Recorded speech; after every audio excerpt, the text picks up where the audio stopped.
कम्मो यह नाम सारे मोहल्ले में आम था।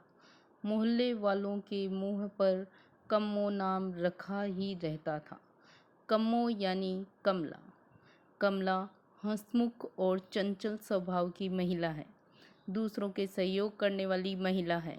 उसकी आवाज़ हर गली में गूंजती है। हर घर की महिला जब तक कम्मो से बात नहीं कर लेती तब तक उनको चैन नहीं मिलता। कम्मो मोहल्ले के हर किसी से मिलनसार है। वह सुख दुख में उनका हाथ बटाती है। कमला के 2 बेटे हैं। बड़े बेटे की शादी 3 साल पहले हो गई थी। उसके एक बेटा है जिसे कम्मो पूरे दिन मोहल्ले के हर घर में लिए घूमती है। कमला के घर में पूरे दिन खुशियों की किलकारी गूंजती है। कम्मो के छोटे बेटे की शादी है। काम हो आजकल घर के काम में व्यस्तता है। कभी बाजार से सामान खरीद कर लाती है तो कभी घर की साफ सफाई भी है। इसलिए आजकल मोहल्ले में उसका शोर शराबा कम ही रहता है। छोटे बेटे का बड़े धूमधाम से ब्याह रचाया गया। घर में खूबसूरत और गुणवान बहू आई। कम्मो उसकी प्रशंसा पूरे मोहल्ले में करती हुई नहीं थकती थी। कम्मो के घर में खुशियों का खजाना था। हर कोई उसके परिवार की प्रशंसा करते हुए नहीं थकता था। धीरे धीरे समय बीतता गया। लगभग 3 साल हो गए। कम्मो के छोटे बेटे के कोई संतान नहीं हुई। अब कम हो परेशान रहने लगी। हर कोई उसे छोटी बहू के बारे में पूछता तो वह क्या जवाब देती। अब कम्मो छोटी बहू पर कई बार गुस्सा करने लगी, पर इससे होता क्या, यह सब तो भगवान की मर्जी है, ऐसा सोचकर गुस्सा टाल भी देती थी। अब छोटी बहू भी परेशान रहने लगी थी। वह अकेले अंदर ही अंदर घुटती रहती थी। जब घर में इस तरह की बातें होती थी तो वह रोने लग जाती थी।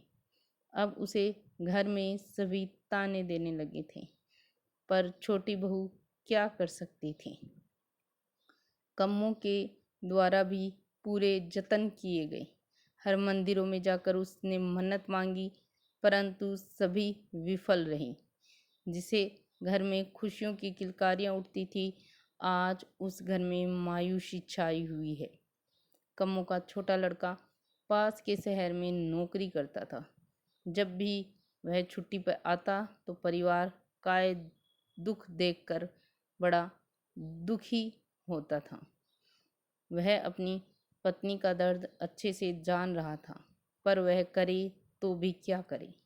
उसने निश्चय कर लिया कि वह अपनी पत्नी को अपने साथ लेकर शहर जाएगा, और वह अपनी पत्नी को अपने साथ ले गया।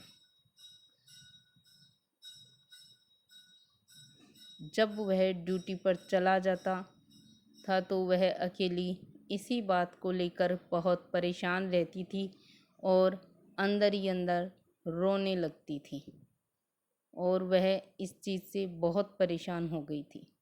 ससुराल में उसे हर तरीके का सुख मिला, परंतु एक महिला का उससे बड़ा दुख बांझपन, सबसे बड़ा दुख बांझपन होता है, जो उसे देखने को मिला। यह बात उसने अपने दोस्त को बताई।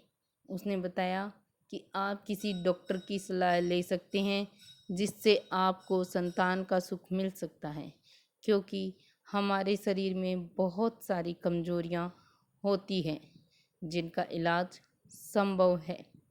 अगले दिन दोनों तैयार होकर डॉक्टर के पास गए और डॉक्टर से अपनी समस्याएं बताई। डॉक्टर ने कुछ टेस्ट कराए और उसको कहा कि चिंता की कोई बात नहीं है, आपको संतान का सुख मिल जाएगा।